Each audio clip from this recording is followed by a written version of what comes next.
Now you might be asking yourself, okay, well, Uzziah, you've talked so much about builders and destroyers, and you've given out the builder's attributes.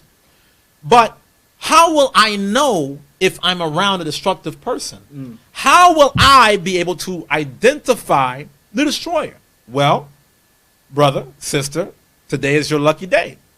Because today, we're going to go over the 10 types of destroyers, okay? Destroyer number 1 is the narcissist. The narcissist says in his heart, nothing matters but me. The narcissist cares about no one or nothing else beyond themselves. It's all about me, myself, and I. So here it is, okay, the sky could be falling down, right? Other people could be train wrecked, other people could be going homeless, all this is happening, but they would never know it because all they could think about is themselves, okay? The narcissist is a destroyer because they can never think about the mission more than they can think about themselves, okay? Number 2 is the tyrant. Brothers and sisters can be very destructive by crushing other people into obedience. Okay, so you want certain things to go your way, right? And you operate tyrannically. That tyrannical brother or sister will push away every brother or sister that God allowed to help them build.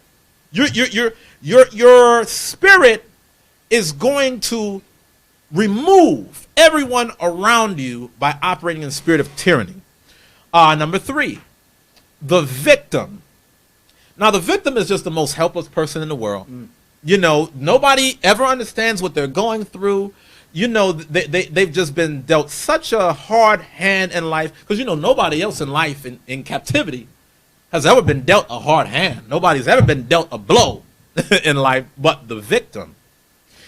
And because of which, the victim becomes destructive because the victim can only exist if everyone stops what they're doing at all times and comes and worships them. That's number 3. Now, this type of person can also be known as an energy vampire. Okay, I want to look at the definition of an energy vampire, just so that we're on the same page. Now, an energy vampire can take on many forms, but we're just looking at it within the context of what we're talking about here in this very third definition of the victim. Yeah, it was supposed to pop up. You got something? Okay. Energy vampires are people who sometimes intentionally drain your emotional energy. You see that? Notice what it said right there, Azaniah. Energy vampires are people that will what? Sometimes intentionally drain your emotional energy. You see that? Intentionally. Sometimes intentionally, the victim will deliberately do what they can to take the wind out of your sails. So here it is. I'm miserable in life. I suspect that you're happy. I'm going to do everything in my power for you to be unhappy too, so that you can share the same misery as me. You know, I was thinking about this song where a wise man said it over a song. He said, I want you here with me to witness while you're in misery. I hate you, but I love you. What a thug mystery. Some people, you know, they don't want good for another person's life, almost to the point that they would want another person dead if they could help it. But because of the fact that there's such an energy vampire, they kind of need the person to be kept alive so that way they can have the right person to give their venom. Now, a lot of times I've heard many brothers and sisters lament this about maybe their parents from the world, right? They become energy vampires. People are often looking at your life, and because of the fact that misery loves company, they often look for a person to pull them down into that same pity party along with themselves. You had something? Just a question for what you said. Given that we're using the analogy of a vampire, Yes. they'll drain you just to the brink of death Yeah. so that you can recover again and they can continue the cycle of draining you Exactly. again. Is that what they're doing? Exactly. I don't want to kill them because then I Exactly. won't have them. Exactly. And, you know, a lot of times for most people, that's such a scary spirit because it's so destructive, but they don't even realize that they're doing it. They don't realize how habitual it is of them to just kind of find something to look at negatively and then pull you down into it until you're right there with them too. See, some people, I'm telling you, they're not happy to see you happy. They're only satisfied if you're in the pity party committee right along with them. Was that the rest of the definition that we had? Go ahead. They feed on your willingness to listen and care for them. You see that? Leaving That I'm sorry, Abiel. This is what makes the construct of a church so destructive. Let me tell you why, Azaniah. See, throughout regular life, you can kind of do a better job of warding out an energy vampire because at the end of the day, you don't owe them anything, right? But when you're in a church, people will use scriptures to try to force you into being at that bottom bucket with them. So, okay, I'm the victim now, right? And I am miserable. I'm not happy until you're miserable.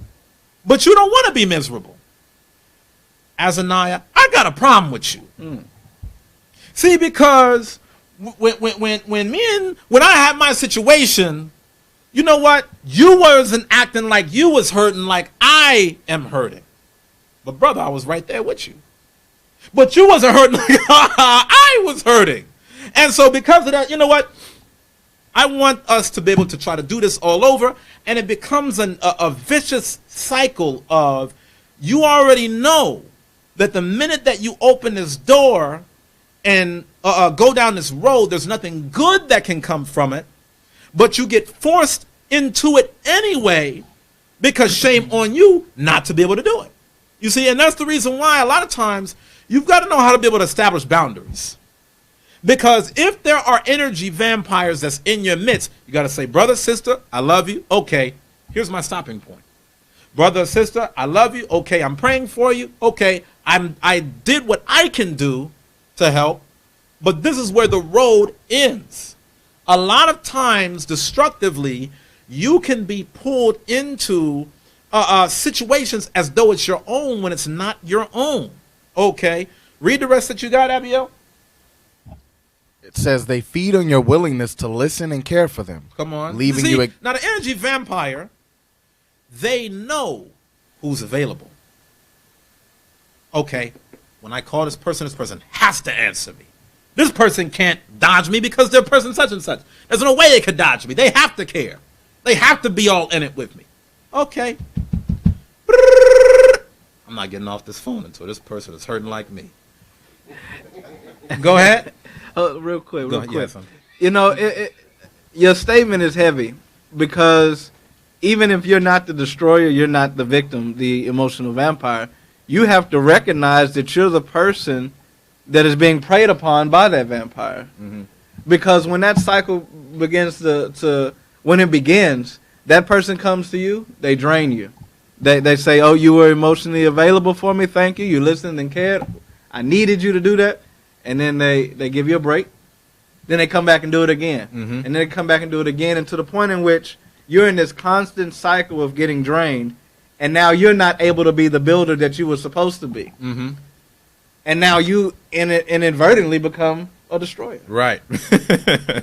and you know, that happens a lot of times with well-intentioned people. You know, you can try to go all out for a person, and you can bend over backwards, and you can give the shirt off your back, but ultimately it's to the other person to be able to maneuver through their life situations. And a lot of times you end up so entangled into it that you end up more exhausted from their situation than them.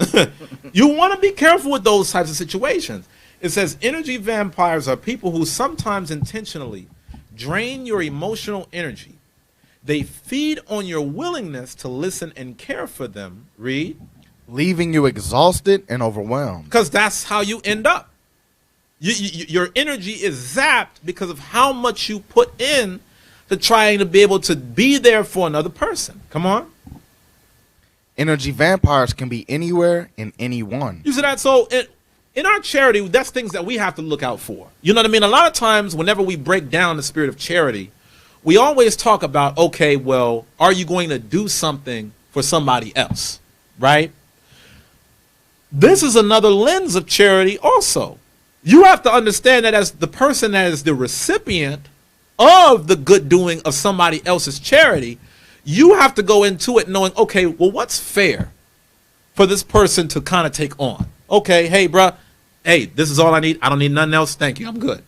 Don't make this your issue. This is not your issue. This is my issue. You see what I'm saying? That goes both ways.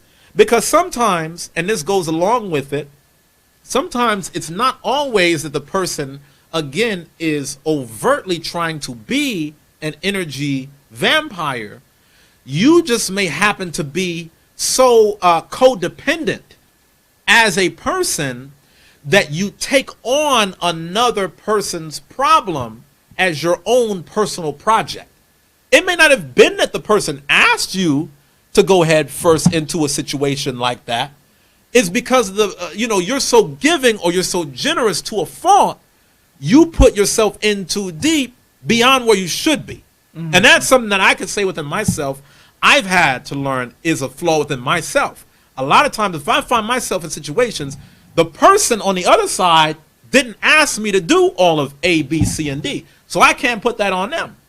I have to look at myself and say, you know what, Uzziah, you were not right because you put yourself head first. You threw yourself into the gauntlet. Wasn't nobody else trying to throw you into it, but because of how much of yourself you put into situations and people, you can put yourself into a gauntlet unnecessarily. And even that, within a sense, can be destructive.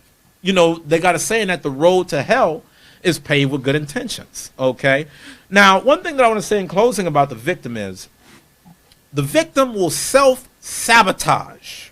The victim, because of the fact that they take on a victim mentality in life in general, any success that comes their way or any opportunity for success that could possibly come their way, they will literally destroy it because they have a preoccupation with getting in their own way. Okay, so here's the opportunity. Listen, this is for you, Azaniah. It's got your name on it. Oh, well, I don't want it because, see, when people hand you drinks in life, people, first they spit in your drink and, they put in poison and people, bruh, the hell is wrong with you? I'm just giving you a cup. This is your cup. It is intended for you. This has not been tainted. It has not been polluted. This is for your possession. But it's not the cup or the substance that's within the cup that's the problem. It's you and your perception of the cup that becomes the problem. You are just projecting your own thoughts to the cup. You're saying that the cup is the issue. You're blaming the cup. You say, I can't stand this cup. To hell with this cup. I don't want this cup. But it's not the cup that you don't want. It's your own negative energy. It's your own toxic nature that's stopping you from being able to build and grow. These are things you have to see within yourself. A current event that just made me think of is in the NFL with Antonio Brown. Yes. No matter, he went to 3 different teams in 30 minutes, and every team that he went to, right, he kept finding a problem. But the teams didn't have any problem until you got there. He couldn't realize that everywhere he went, there was something within himself that he had to see that would have eventually maybe stopped that, and it could have been something that was fixed. Right. Not saying that there were no issues that could have had any real relevance to it, but it was something within him that was so destructive that made everything blow so much out of proportion every time. Now he's the $30 million man to the $0 man in 10 minutes. Right. Most talented wide receiver in the world, but no one will play with him. No one will pick him up because he's a destroyer. He has a skill set that would allow him to build any franchise to be extremely competitive, one of the best in the league. But his character from within is so destructive, all of his gifts mean nothing because the flaws come in front of it. And it's so funny that you say that, Azaniah, because, it's one thing if, okay, you play on one team, right, and there's an issue. Okay, fair enough. But then when you go to another team, and then another team and another team. No matter what team. And you cannot make it work on any team that you go on.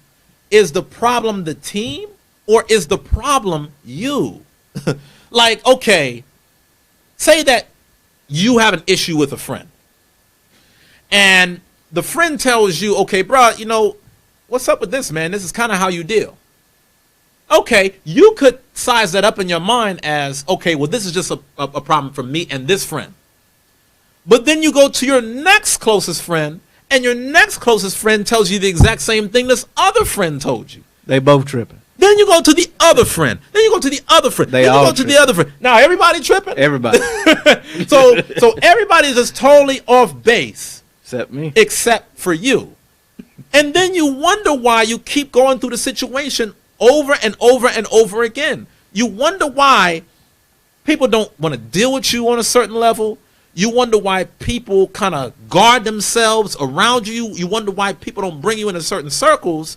You have so much negative energy that comes along with who you are in terms of this destructive character that nobody wants to tolerate that, man. Like nobody wants to deal with that. But the Jake remedy. Well, you know what? If I just go to another city, then magically everything changes. That's the number one Negro solution in life. What? I'm broke and I'm in debt. You know what? It's the city's problem. Maybe if I go to another city, then magically my finances will be 100% picture perfect. That's right. You know what? It's not me that's the problem. Sure right. It's the city that's the problem. The one that everybody else is prospering. Right. And then you go to the other city, and you have the same issues because your character follows you. It does not matter what person you go to, what city you go to, what relationship you find yourself in. If the issue is ultimately yourself and your destructive nature, it will follow you everywhere you go until you make the decision to repent.